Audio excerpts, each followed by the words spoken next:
There's a reason that this Genesis bankruptcy filing is the #1 read story coming into the terminal as you wake up this morning.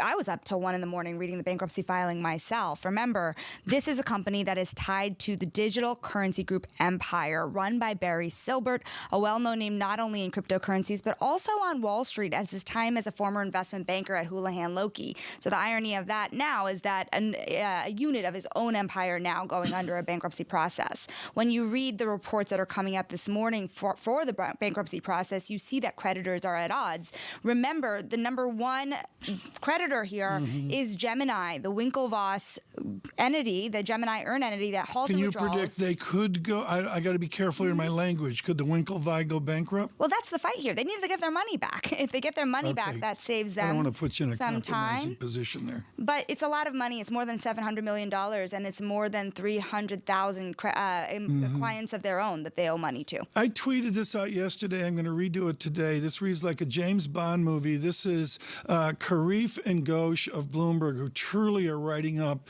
the dark parts of this story. This is not funny stuff, folks. There's no jokes. I'm going to quote verbatim Sonali.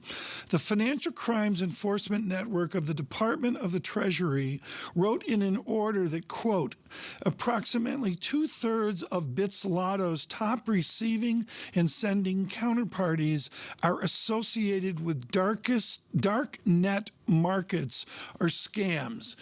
Ken Rogoff wrote about this in his courageous book, The Curse of Cash. Are we right now where Ken Rogoff was 3 years ago, where now it's becoming about scams, darkness, and crime? You have to ask yourself, after so much free money, is it only in crypto for one thing? First of all, there's a lot of financial structures created in the last 2 years that a lot of people had a lot of fun with. I think the thing that's important about the case you're talking about is that this is a Hong Kong registered exchange. The founder of that exchange was arrested in Miami. And remember, this is at a time where you have the SEC going after traditional crypto players like Genesis, which is one of the biggest, not only brokerages in the industry, that lending business helps keep that industry alive and heart beating in a big way. Bits Lotto, I can't say I've heard of it before the Department of Justice went after it. And the reason it's important for the Department of Justice is you see them expanding their reach when it comes to clamping down on the crypto industry. I got 8 ways to go here, but on a Friday, Sonali Basak exhausted from her great coverage of the banks this week. I believe over at Fortress JP Morgan, Jamie Dimon's going to come back from Davos. He's going to put on a hard hat and look at the building, the palace he's building on Park Avenue. And there are people in that building who believe in blockchain, believe in Bitcoin. Their boss is calling it a pet rock. Okay? Now we've got criminality involved. How can big bank institutions believe in the pet rock or believe in exchanges that are involved with Department of Justice investigations? Well, there's a moment here in which a lot of Wall Street, a lot of, the Goldman Sachs, the JP Morgans, the Fidelities, it's a big opportunity for them to use the technology and bring traditional financial rails back onto it. So is this a technology that can change FX markets? Is this a technology that can meaningfully change bond markets? JP Morgan and Apollo will tell you yes. There's another JP Morgan story here. I might as well bring it up while I'm sitting with you, Tom, because I just got off the phone with Mike Mayo a little earlier. Late last night, Jamie Dimon's pay package has come out. 34 million large, right? Yep, 4.5. It is stable, but interesting part of that. And so is his tax bill, I might point out. A modest portion of that, folks, goes to taxes, I would suggest. So I called Mike Mayo. I asked how he felt about Jamie Dimon's pay after not as good of a year. And he said it's easier to ask for permission than forgiveness than permission. And that is because more than the pay, JP Morgan has now decided to not allow for the special awards anymore. Remember, they had a special awards package for Jamie Dimon of $50 million or so. And he's saying that, I wasn't happy last year. I didn't think it was fair that any bank CEO gets a bonus on top of a bonus.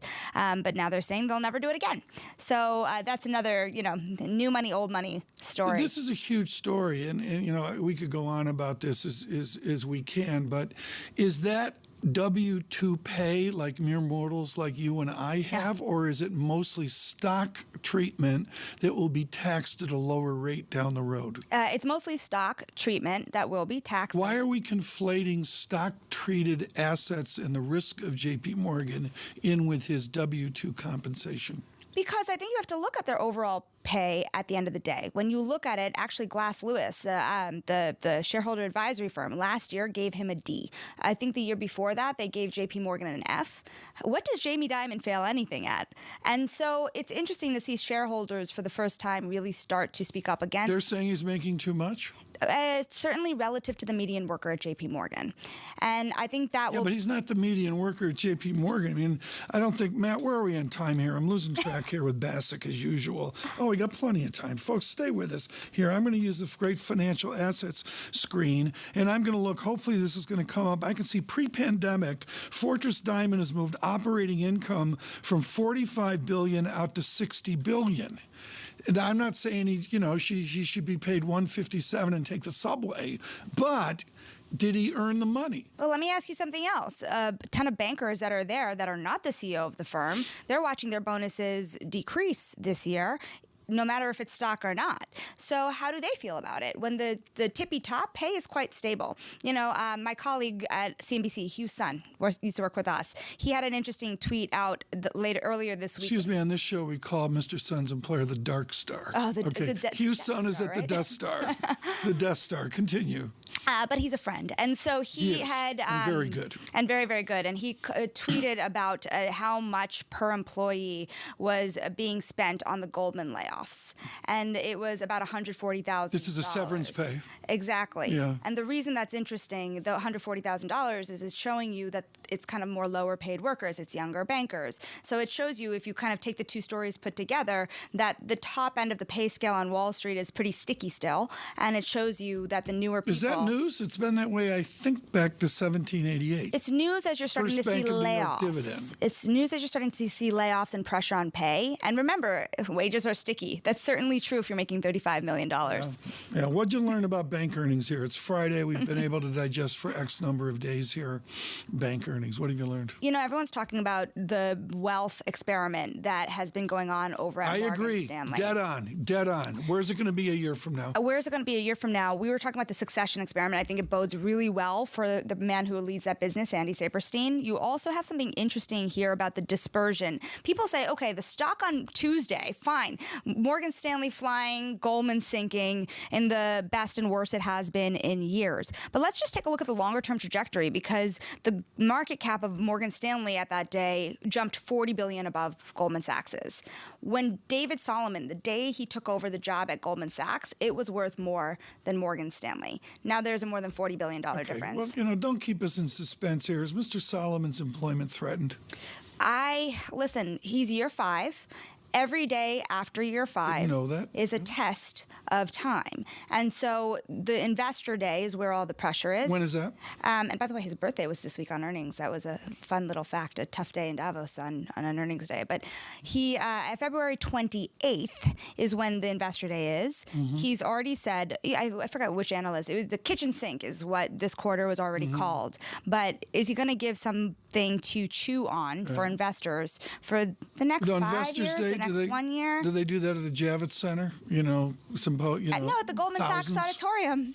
They do it in the auditorium. Yeah, with a big TV screen.